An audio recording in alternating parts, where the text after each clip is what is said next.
All right, we're going to give it a couple of seconds while people come in, but welcome. You are in our GP Summer Workshop today. We're excited to have you here. We have a great lineup of presenters, as you can see. So we're very excited. This is our first of the Microsoft series of our summer workshops. So we do have another one in September for Business Central. So we're excited to have you all here. As you can see, we have Training Dynamo Implementation Specialist Avalara and Use presenting today. I'm going to go to the agenda so you can see that and who's presenting when. And we are recording this, as you know. So we will be sending out an email with the recordings. I am going to break them up into each presentation so that way you can go back and watch the ones that you'd like to watch or miss, because I know it's a few-hour day today, but you'll be able to do that and view whichever ones you'd like, share whichever ones you'd like with others in your organization. I feel it would be a lot easier that way to share them individually versus sharing the whole session and they have to go digging for each recording. And then I am going to launch a poll because, as you know, you can get CPE today. I'm trying to find my poll. Here we go. So let me launch that. So if you do need CPE, please let us know and we will get that to you after the webinar. Thank you so much. I'll give that a few seconds.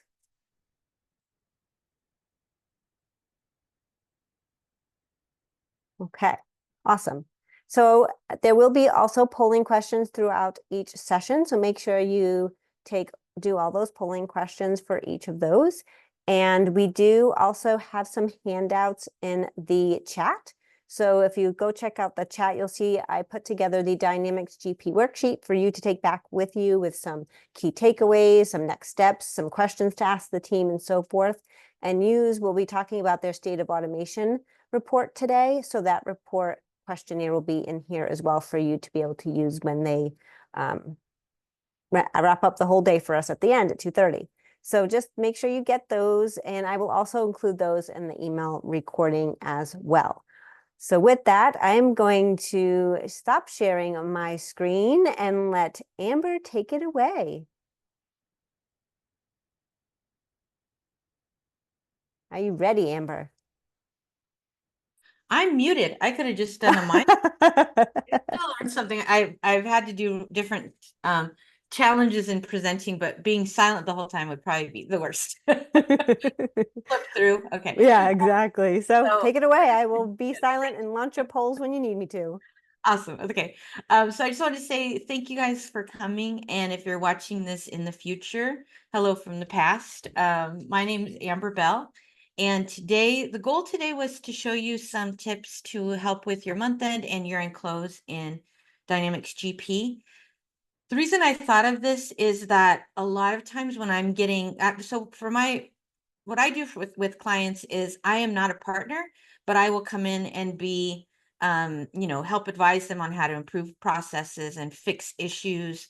And then I send them on back to their partner for things like upgrades and things like that. So I do a lot of different things, and I see some people I know on the list. So welcome, people I know. But what I wanted to do today was to show you some ways to improve that. The reason that I mention it at month end is that if you're waiting until year end close, what's going to happen is that now it goes from being something that you could research, talk to the person who made the mistake or skipped the step or whatever it is. Now you're waiting and it's, 6 months, 9 months, 12 months, or if you take a really long time and you close into the next year, could be even more than a year from the time the issue happened. So we want to catch things early. We want to have good practices and policies in place. So first thing we're going to do is this is me. I got to add this little icon to my bio. I was recently announced as a Microsoft MVP, which I'm very excited about.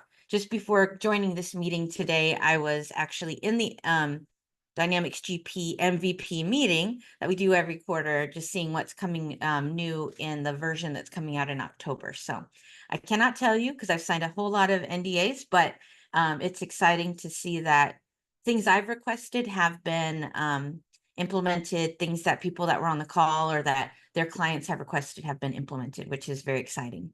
Oh, thank you for the congratulations. Okay. So just basically that I've done this for a really long time. I love training. I love fixing things. I love making things better for people. Written books about better ways to use GP. So that's why, how I met Amy a million years ago at different events. So we're going to be talking about how to review unposted transaction, printing key reports, balancing the general ledger, just different optimization things that we can do, and setting up posting defaults. Now, I might sneak in some extra tips as we go. And Amy, can you just put in the chat, Amy, the time I'm supposed to end, and if you want me to give time for any question and answer. If anybody has question and answers, we can take those as well. So type them into the chat if there's an option to do that. And if those start coming in, then I can make sure and add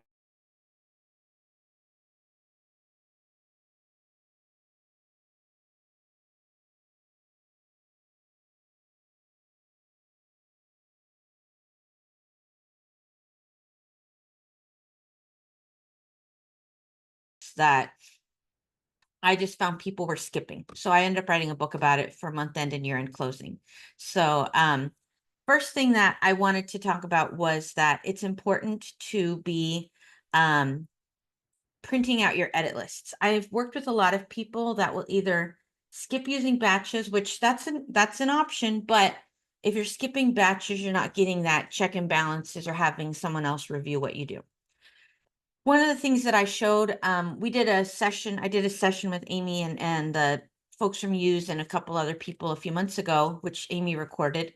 And we talked about using navigation lists to review your open batches. So I just want to show you what that looks like in GP.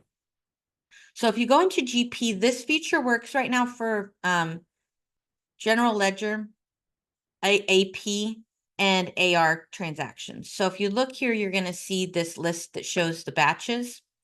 And you can make filtered lists as well. Like I don't need to see this clearing entry, or I don't want to see the ones that are recurring. You can add filters. So I want to say that the frequency is, well, just contains. I'll do a contains. I'll say single, so I don't have to type, make sure I don't mess it up. Okay. Now, what's nice about using the navigation list for this is very similar to something you may have used before, which I could go back to the main screen for general ledger, but I could also just go in here. And I want to talk about the difference between these two windows. So if I look at this window here in the front, the series posting, I could mark all of these batches and I can post, but I want to look at the edit lists, or I want to look at the batches. I can't because they're marked for posting. So in the old days, what I would do is I would literally mark it, unmark it, keep the little dots around it. Then I'd go to batch ID. Then I'd go to print. Then I'd have to remember which ones I've already printed. Then I'd have to close. Then I have to reselect them, and then I'd have to post. So what's nice now is that I can come in here and I can go, oh, I have these invoice inventory adjustments. I thought I don't know why those are around. Let me look at them before I hit post. I can go up, hit my edit list, and I will get the edit lists for all of the batches that I mark. So I can look and go, okay, that one looks okay. Oh, that's from a month I already closed. Now I've got to decide, what we're going to do. Do I reopen the month? If I reopen the month, do I have to do adjustments and all that kind of stuff? Then you'll see your next ones and your next ones as that. Nice thing about that is if everything looks good, you've already have them marked. You can unmark any that you want to review or discuss. And then right here, you can go to posting and post multiple batches. That's a very, very handy way to be able to do this. And as I mentioned, it works for receivables. I put in a request, by the way, on the Microsoft ideas page, asking for this to be for sales and for purchase orders and inventory. But for now, we've got where it is, and you can come in, you can see the receivables. You can see the batches and see what's out there. Purchasing, you can see that that's out here for the pay. Oh, I went to transactions. You can review transactions as well, but you can review your batches and see all of those in here and post and do reports and things from there as well. So that's one of the first ways that you can do a review. and we're going to go into here. Next thing is when you print your edit list. So we're going to go into payables and look at this wacky batch someone should have posted back in 2022. And I want to see what they, oh my goodness, they made a million mistakes in this batch. Maybe they just typed in the wrong day on here. Maybe they made, you know, whatever. They were using something funky. We're going to take a look at that batch. So we're going to go here and we're going to look at this batch. I'm going to go up, and if I hit edit, I would open up the batch itself. I could also hit go to and view the transactions that are in this batch. So then I can see what's in here as well. So there's a lot of things you can do with navigation lists. If you haven't used them before, this is where they are on the side of the modules. If you're getting errors as you open them and it's saying it can't run a report, those are things that can be, the reports that can pop up on the side can be disabled. And that's something that if you want information about that, let me know. I can always, you know, post something about it, but basically it's just going to be a thing in administration. I'll show you, might as well. In the system preferences, I turn off the display business analyzer on homepage and navigation lists as a default. That doesn't mean a user can't turn them back on, but it just makes all of those features run faster. So go back over here. Let's look at our wacky batch. So here we go. And we're just going to grab this. So I'm going to go ahead and I'm going to print the edit list and just look at this.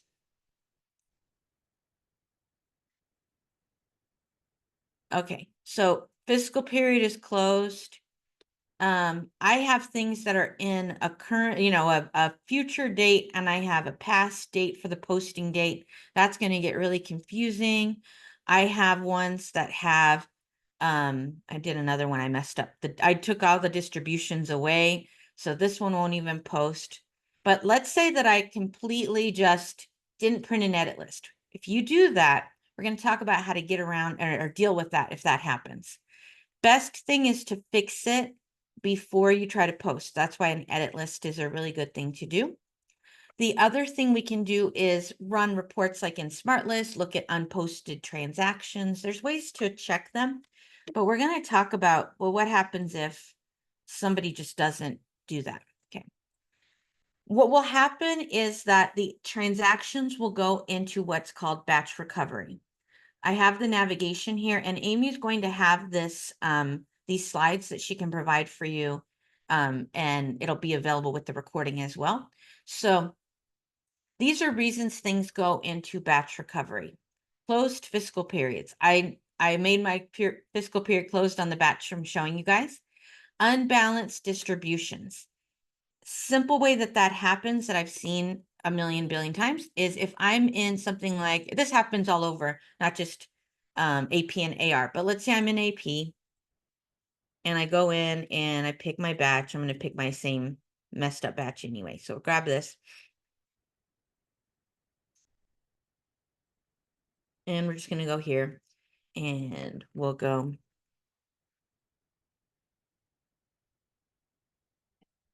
So now here I am, and I'm going to say this is $10. And then I go to do my distribution, but I realized, as I said, $10.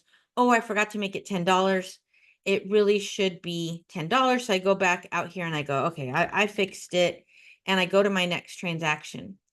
It will pop up. And first it's telling me, oh, they have a PO. Well, I already know I don't need to look at the PO. This is a fee for something. I'm going to just do that.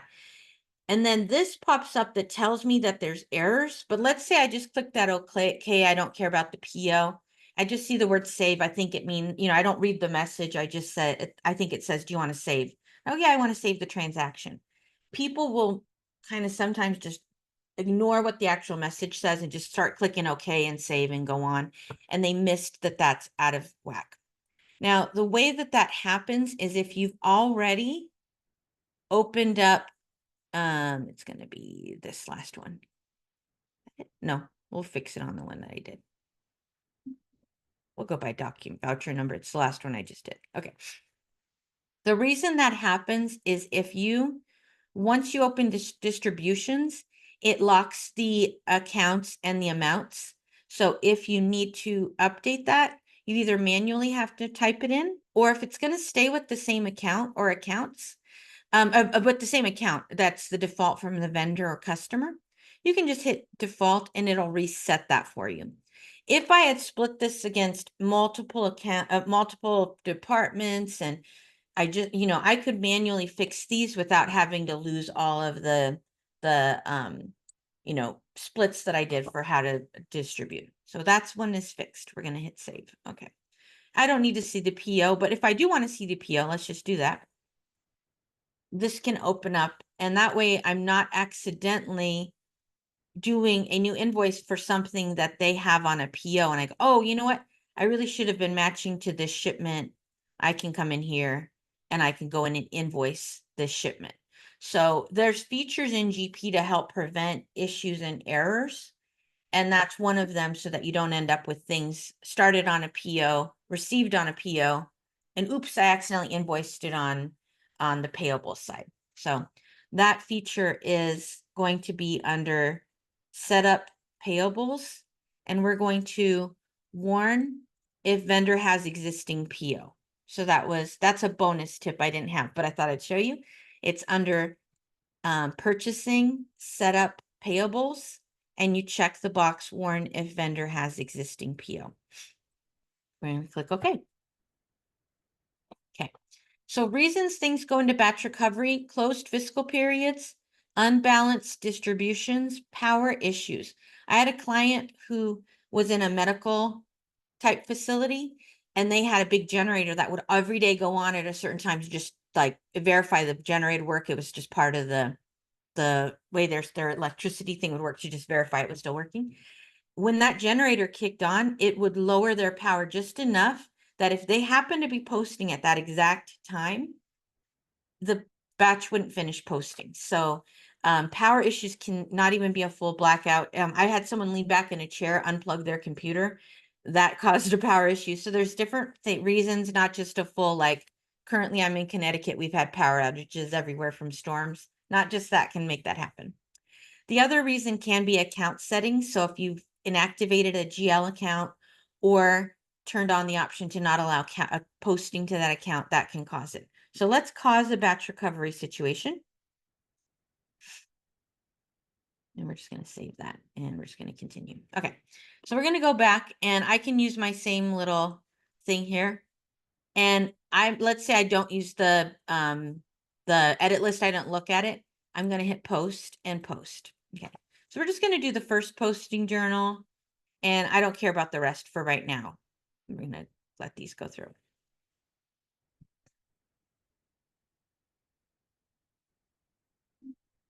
It pops up like this and says data entry errors. I'm going to click OK. And what you'll see is that fiscal period is closed. None of these posted because it was in a wrong fiscal period. So if I go, oh, you know what? And I just look at that error and I go, let me just reopen that fiscal period. So we're going to go back over into administration, and I'm just going to open up the fiscal periods, and just for fast, I'm just going to open all. And okay, that's a terrible way to do it, but we're going to do that just to show you. So I go back into purchasing and I grab that batch again, and I should have printed my edit list again. Let's just print it and just show you. Oh, one failed. Oh, because I'm stuck in batch recovery. So you can see here it says edit required. If that happens, you can't open it, you can't view it. You have to go into administration, routines, and batch recovery.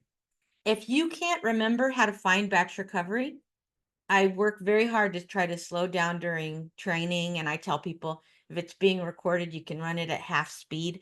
But just if you can't remember that, very easy to forget, you can always click the blue question mark in the top right corner, and you can go into, we'll go to index and see.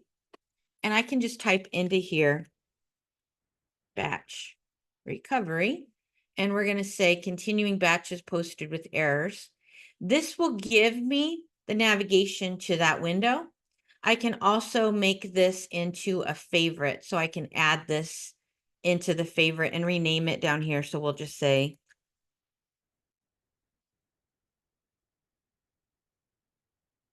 and add that into my favorites. So now I've got the navigation. I'm going to go to that window, administration, and it was under routines, batch recovery. I don't want to have to look for this window all the time. I can go file, add to shortcuts, and that will add it over here to my sidebar. So there's lots of ways to get to Windows a little easier. We're going to check this box. If there are a lot, I will tell you, I just worked with a client the other day. I was helping her balance and close out things for the last year. And we went in and saw all these batches because she doesn't use batches and she's not marking them to post through and all these different things. If you have things stuck in batch recovery, I take a screenshot of this window so that I can remember which batches I recovered if they're similar names to current batches. We're going to hit continue. Now it goes back into my purchasing and I can grab that batch again. And I could go from the batch window. I'm just reminding you again, we can keep using the navigation list. If I print the edit list, I don't have the error anymore, you'll see, for the fiscal period. And this top one looks okay, but you're going to see there's one that has issues down here. Here's a quick tip on how to find it. Let's see, I only have like 3-4 transactions in here. If you do find and you type in the word error and you click OK, I could have 100 pages. It will jump to that transaction. I can write down the transaction number, see the issue, fix it before I post. So again, that's using the find option on the print to screen and looking for the word. If you notice some batches don't use the word error, they might use a different thing about what the issue is. When you start seeing those errors and you start learning those, most of the time it says error, but if you don't see the word error, you can search for other words that can come up in the message. So I'm going to still ignore it because that's just the kind of lady I'm feeling like today. We're going to post it anyway. Now I'm going to post that to the screen and I'll cancel the rest. And I'm canceling, I didn't turn these off on purpose because I want to explain how we can adjust that when we get to the posting part of today.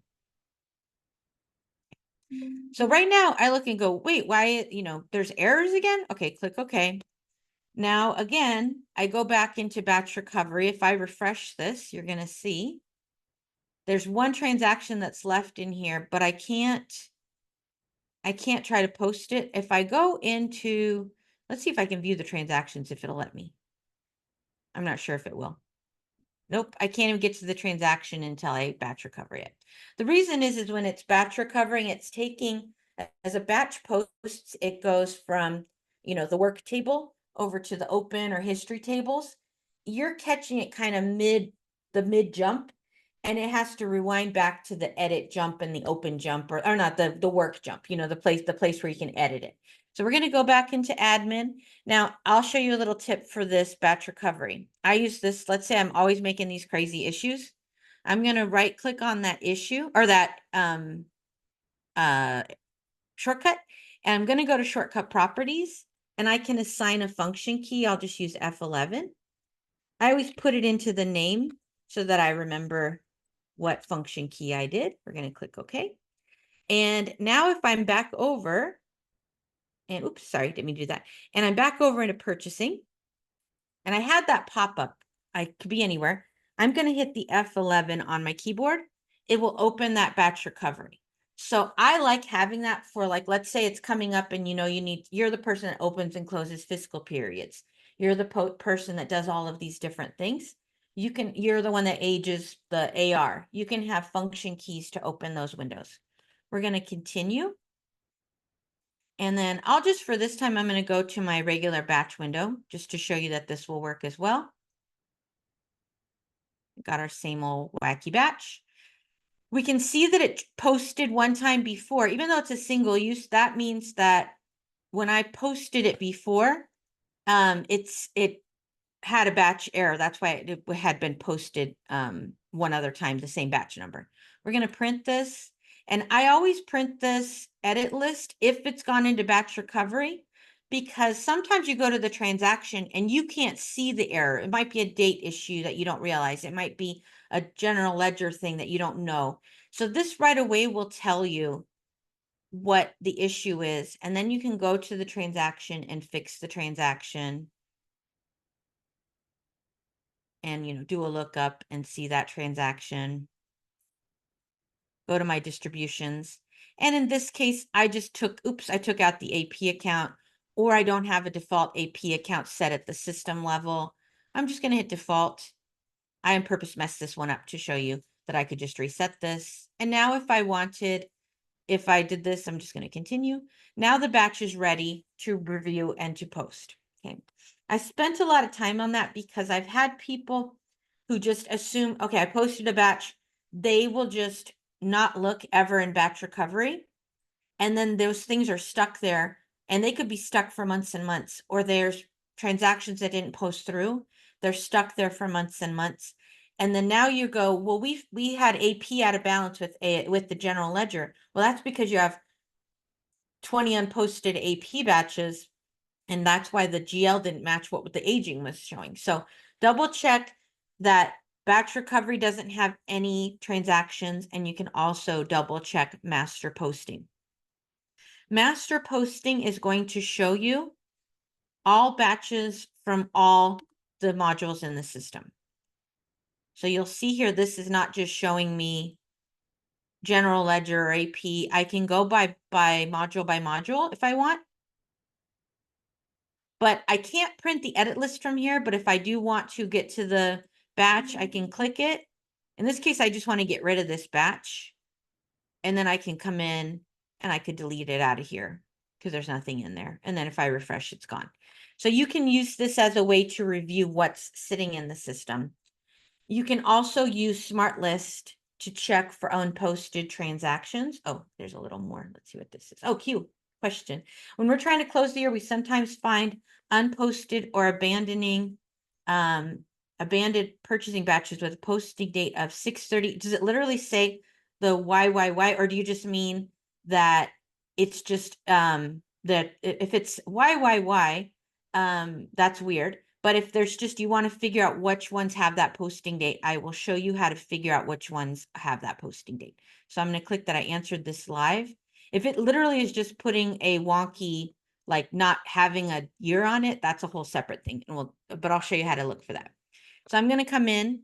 I'm going to look at payables transactions because that was part of the question. I'm starting with transactions by vendors. And okay, let me see. There's another more. I don't know what the other question is.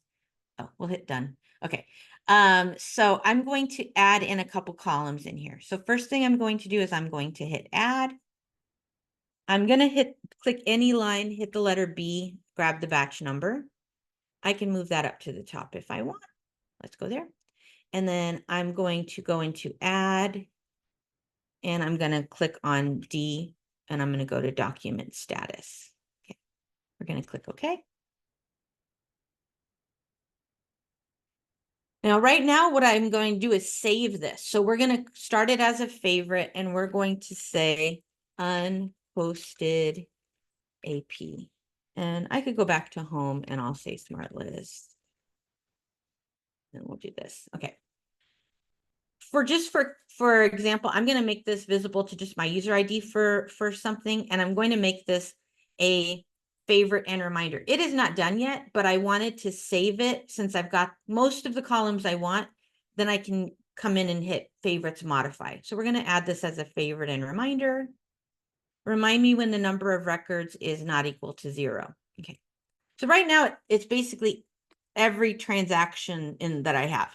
We're going to come in and we're going to add another column, and this is going to help with that question of figuring out the posting date. So we're going to add this, and we're going to sort this by type and get to the dates.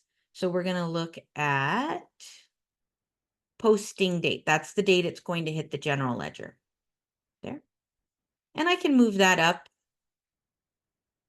And I want to have this, and maybe down. And I also want to have the document date up there too. Move that down one. Okay. So again, even though I haven't done my filter yet, I'm just going to hit favorites, modify, and okay.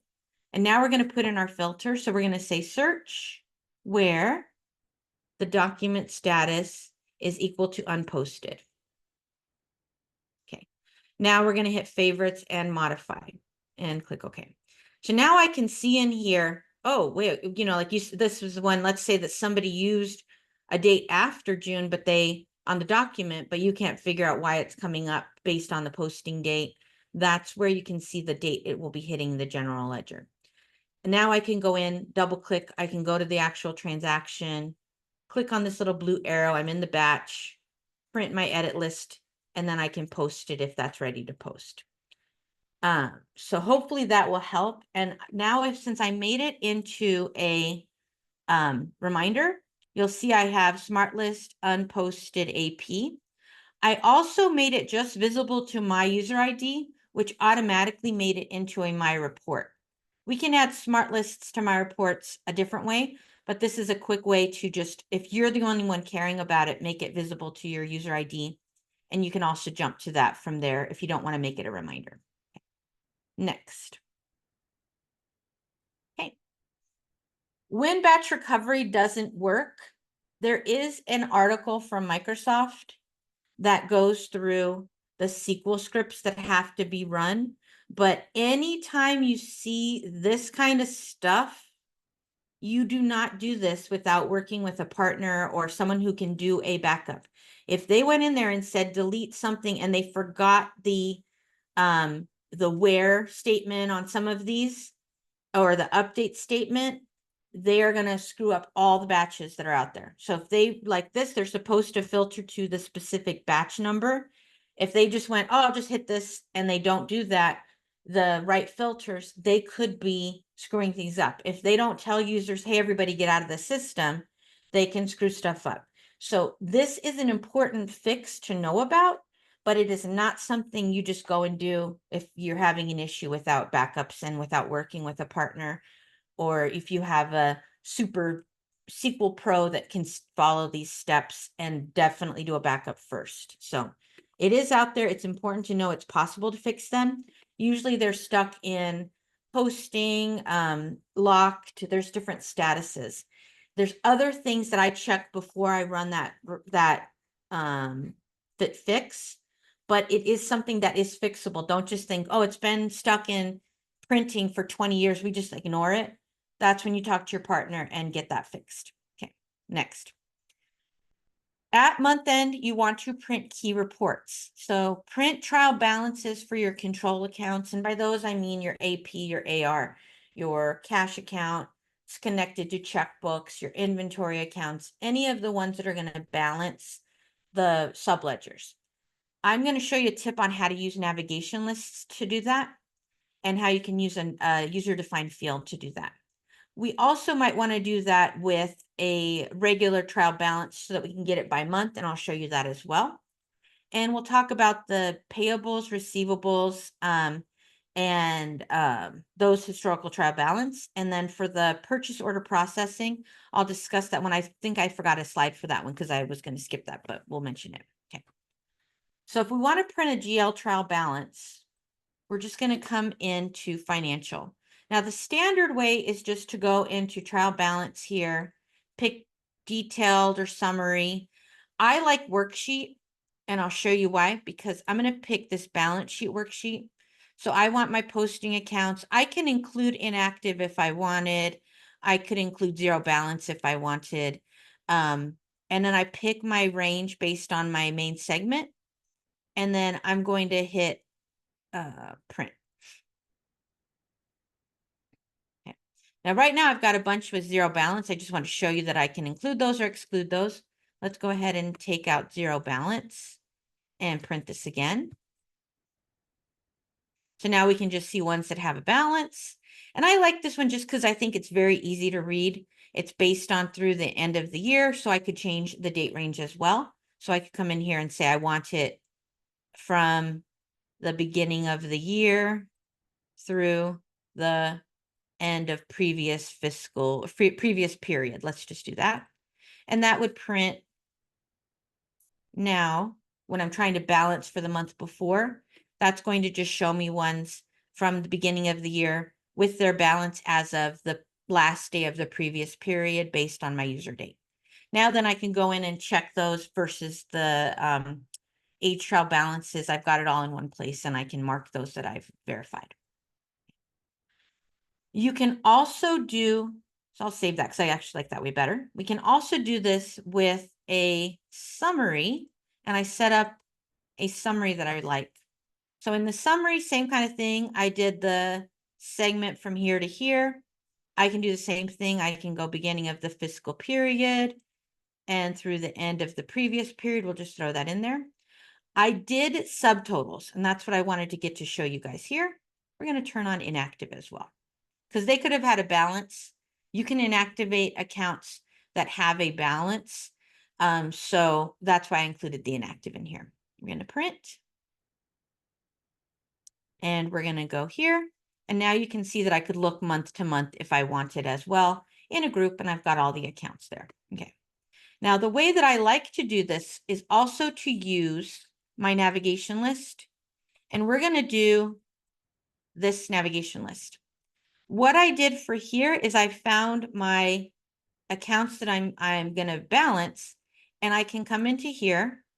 I'm going to go into this and hit reports, print trial balance, and we're going to go into here. And this is going to be as of the current date, but we could have changed my user date if we wanted to go back a month. And we're just going to say print and go to screen. And we can see what's printing in there. The other one that breaks it down based on a month end might be better, but this is a way to also review and just get the current balances in those accounts. So the way that I'm filtering those is I'm using my user defined one, and I'm putting that in so that as I'm adding new control accounts, those will come up as well. Okay. Next. So this is just the sample report that I showed. And then we set up that GL trial balance worksheet, and I made it a little better by putting in that date filter as well and including my inactive. Okay.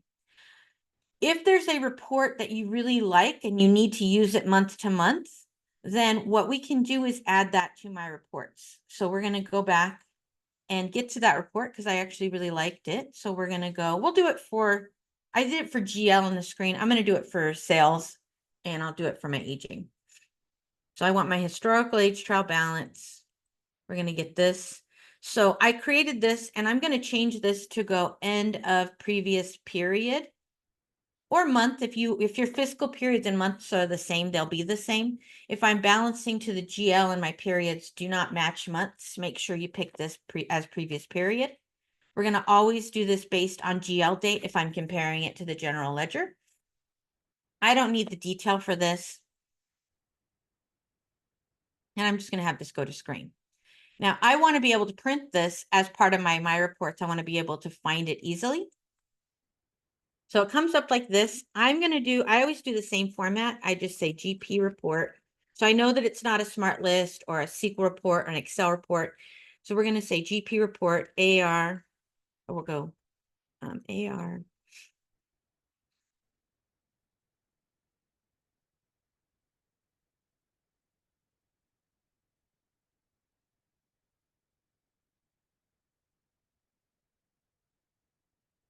So you see how I can put a nice long name, whereas the option is very limited.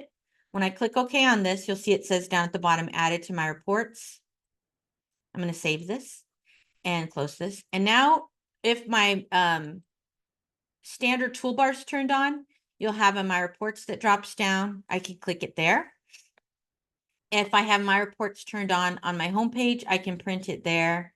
And what I'm really looking for is the bottom balance on this. So I can just scroll down and I can see my balance. That's the side. I want to go to the balance end, and I can write that number down or compare that to the general ledger. So that's how I can get that. Okay. My reports allows that to show on that drop down, and it will also show here on your homepage in your My Reports. It can also show in the My Reports list that's going to be from administration My Reports. There's a lot of ways to get to that, to see those reports. And if you have to edit or remove them, you can do that from here. Okay, next. Okay, we did that. So if you want more tips on report options, that's part of the year-end closing workbook that I have. If you want things like the keyboard shortcuts and adding things to your navigation pane. That's on the other workbook I have. That's user workbook that I'll have a link. I have a link to coming up. So, okay. Sample report. This is where I put that. Make sure that you do the GL posting date and you can do it as of the end of the previous period. So you're not always having to manually change the date. If you specifically need to look back at 12/31/2023, I would set it to enter date and put the date in and maybe save an option as year end 2023 summary. And then that way if you need to keep reprinting that, you've got access to it. If you have multiple accounts that you are balancing, that you need to balance to the GL because your inventory goes into multiple accounts, you can set up a account roll up. So if you do multiple AP accounts, multiple AR accounts, you can set up an account roll up. So to set an account roll up, that's a lot of ups. We're going to go here into financial. And in here, we're going to go to inquiry. And we're going to look at the account roll up. And I'm going to show you the ones I set up. And then I'll show you how they are set up. Okay. So when you come into this window, if I do a new one, we'll just hit clear. And I just say, I'll just put inventory 2 just to show you. And when I come in, it's going to be blank like this. I can add up to 4 columns. I'm going to add 3 columns. And I'm just going to call this actuals. And we'll leave that as actuals. Last year. Drop down previous year. And difference. Oops. If I can spell difference, it's fine. And we're going to make this as a calculated. Now, you notice I could also add my budget. So if I wanted to get a group budget versus actual, this is a great way to do that as well. We're going to add calculated. And what I'm going to do is click on the little arrow. And I'm going to say actuals, insert, minus. Did I put the minus in? Hit the minus. There we go. And last year, insert. And we're going to click OK. And then we're going to, now we have to pick the accounts. So in here, we can go by account, department. Let's just do department. I know I said inventory, but let's just do department 100. Oops. Be helpful if I figure out. Oh, I think it's division 100. Let's do it that way. There we go. We're going to insert that and save. I know it says inventory, but I want to show you a lot of accounts. So we'll pretend it doesn't say that. We're going to hit redisplay. Now, the reason I did that is that now when I click on this, you'll see any of the accounts that are part of that. You can also include accounts that currently do not have balances, but I can see all of the ones that are in that department. If we look at my one that says inventory, we'll just pick the real inventory one and redisplay. Now I can come in here and I can see, I think one of these ones had 2. Yeah. So now I can see all of the accounts that are part of it. If I don't care about the 111, I can filter also on the first segment. I can do different filters in there, but I can jump right from here into my detail inquiry.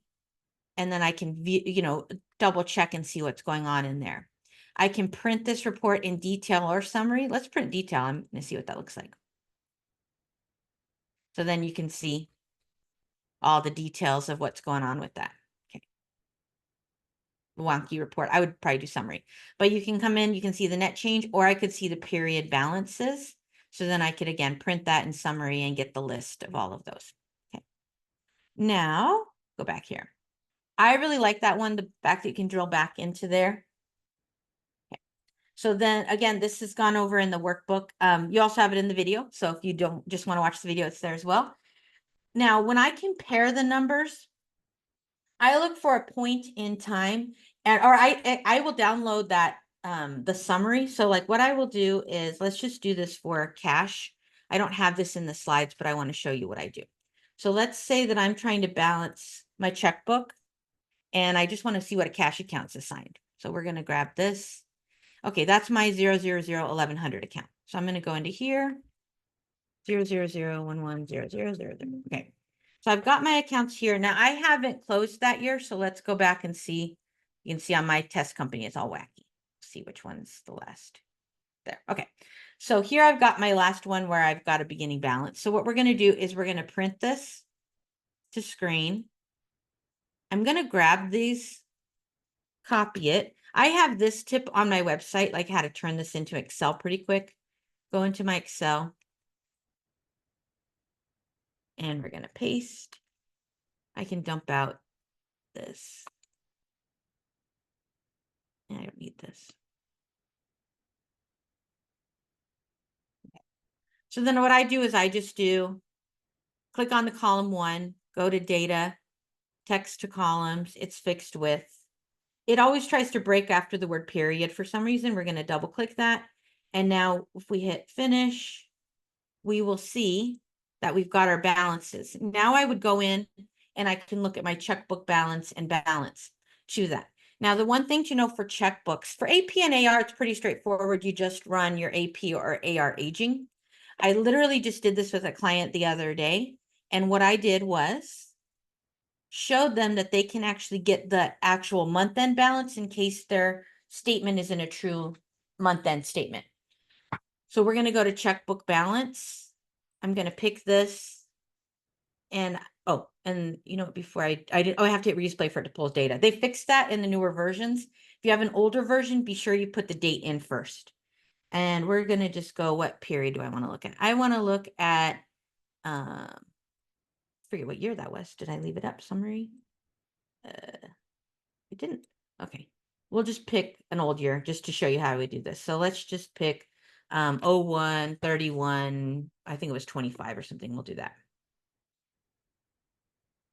01, 31, 25, and redisplay. Okay. So what this will do is show me what it was as of the last day of that period if I put in that period date. And that's a good way to get that, to find what the checkbook was. And this will take into account if after the fact you voided and you went back to an old date, it'll take that into account, which is helpful. So we've got that balance as of that date. Now let's go to the next. We've got a couple minutes. We've actually got very little minutes. I'm going to go fast. Okay, let's just check this real quick. Yeah, we've got a couple minutes. Okay. So I'll show you through the next slides real quick. So that everything balances, make sure you close your fiscal periods. If you see a difference, close your fiscal periods anyway, check previous periods, make sure you're including all the accounts that add up to that ledger, subledger. If you're doing track discounts, make sure you include that. Okay. You can use the Reconcile utility in GP to show you if something went direct to the general ledger or only hit the subledger. And then you can create a smart list. I did this for account transactions, and I will include the source document, the reference, the master ID, originating master ID and name, and you can look for things that went direct using a general journal. Okay. Before you fix, try to void it in the subledger and re-enter. If you can't, you can do a credit and debit memo in the subledger because that will also fix the GL. If you just do it as a journal entry, you realize that does not update the subledger. So you could just keep making the problem. Prevent future issues. Do not allow them to enter the account by unchecking allow account entry. Review financial module setup so we can prevent them from posting to history, or we can prevent them from deleting saved journal entries.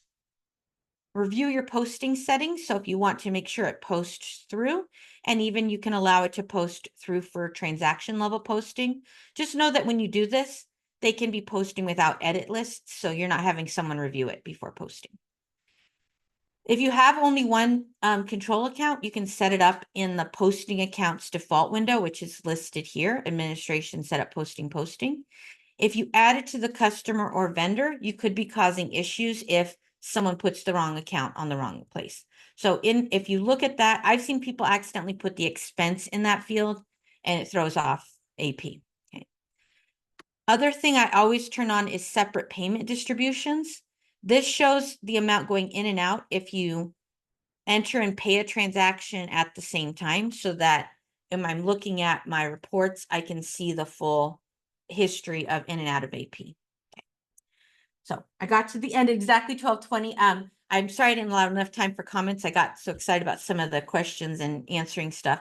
My name again is Amber Bell. My email is just Amber at Training Dynamo. My company, everything's under Training Dynamo online. And on LinkedIn, I'm Amber J. Bell. So if you have to look that way, or just Amber Bell Training Dynamo should come up. If you're interested, I have 2 different workbooks. One is all about setup GP for shortcuts and smart lists and all kinds of cool stuff. The other is, I went backward. The other one is the one we covered today, which is month end and year end close. So hopefully that helps you guys.